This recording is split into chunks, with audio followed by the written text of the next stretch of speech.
Bonjour à tous, aujourd'hui Léonie vous propose une recette de churros pour Mardi Gras accompagnée d'une sauce caramel. Donc pour les churros, il vous faut 250 g d'eau, 60 g de beurre, 225 g de farine, 2 œufs, 60 g de sucre et une pincée de sel, de l'huile pour friture et un arôme. Ici, on a choisi de la vanille. On commence par mettre dans une casserole l'eau, le beurre, le sucre et le sel et on porte à ébullition. Lorsque ça bout, on éteint le feu, on verse la farine en une seule fois et on mélange à l'aide d'une maryse jusqu'à l'obtention d'une pâte homogène.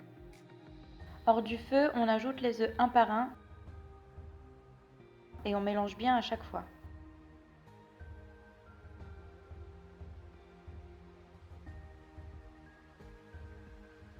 On ajoute un peu de vanille.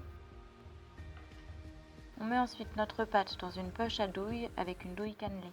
Pour remplir plus facilement votre poche, vous pouvez utiliser un vieux pot de crème ou un pot de confiture. Pour renforcer votre poche et éviter qu'elle ne casse plus tard, vous pouvez la doubler, mettre deux poches l'une sur l'autre.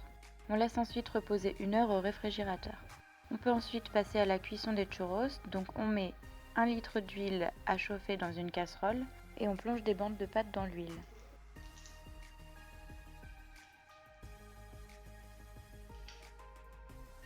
Attention aux éclaboussures en les déposant.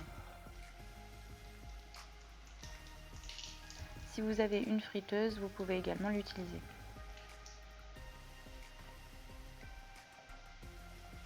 Lorsque les churros sont dorés, on les retire de l'huile à l'aide d'un écumoire et on les dépose sur du papier absorbant.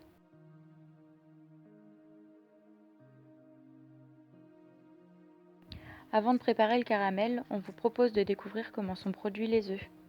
Donc dans le bâtiment, on a 6000 poules. Du coup, en label rouge, on a une obligation de sortir les poules, c'est d'avoir 3 hectares pour 6000 poules. La sortie des poules s'effectue pas avant 11 heures, il faut que le cycle de ponte soit fait, et les trappes se ferment au coucher du soleil. Donc là, nous, ils sortent plus depuis le 10 novembre pour la grippe aviaire. Les poules mangent, ils ont 5 repas. Donc dans le bâtiment, on a un pondoir, on a des tapis dans le fond des nids.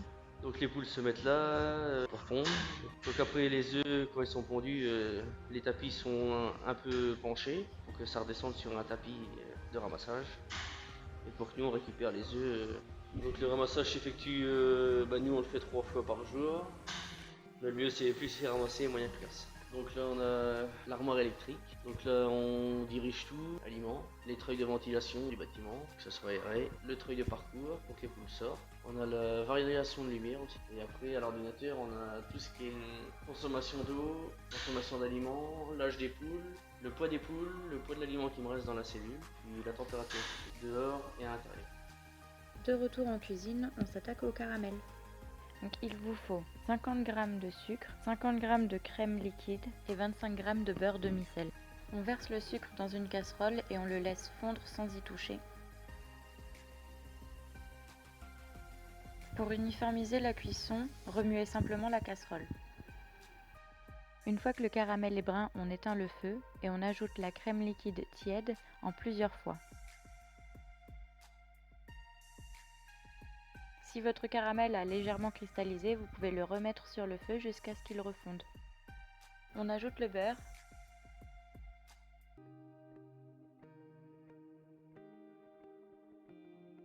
Puis on verse le caramel dans un petit récipient. Bonne dégustation!